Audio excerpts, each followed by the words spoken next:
And I say, fine, pray for anything you want. But what about the divine plan? Long time ago, God made a divine plan, gave it a lot of thought, decided it was a good plan, put it into practice. Now you come along and pray for something. Well, suppose the thing you want isn't in God's divine plan. What do you want him to do? Change his plan? Just for you? What I enjoy most about sports is this. In 3 hours, you will not only experience the infinite potential of the beginning, but if you're patient, you'll witness the absolute acrimony of the end.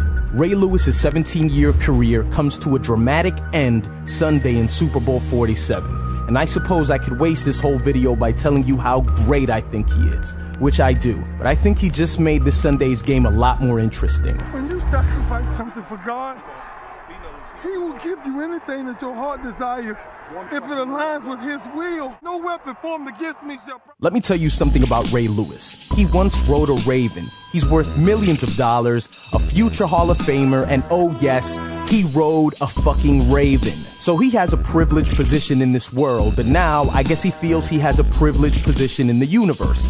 32 teams in the NFL.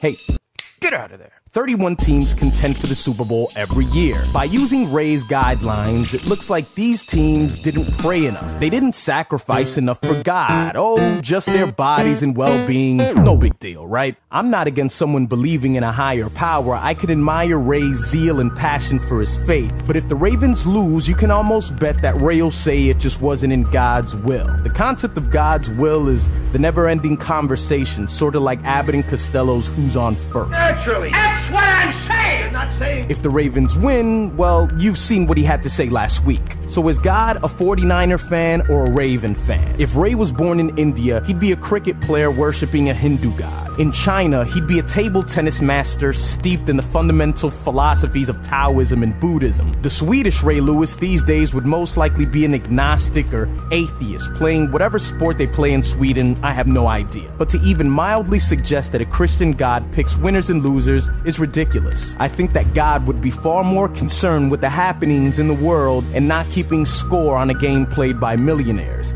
But D.Respect, what if Ray made this all about him, and after the game he claimed his team owed everything to Ray Lewis? Well, you're right. That's arrogant. But how about this? Let's assume there is a God and we live in a world full of famine, child rape, and war. However, after the game against the Patriots, Ray claims that while simultaneously existing with the before-mentioned ills of the world, God was looking out for the millionaire, Hall of Famer, who, by the way, once rode a Raven. I think that's equally as arrogant. Don't you?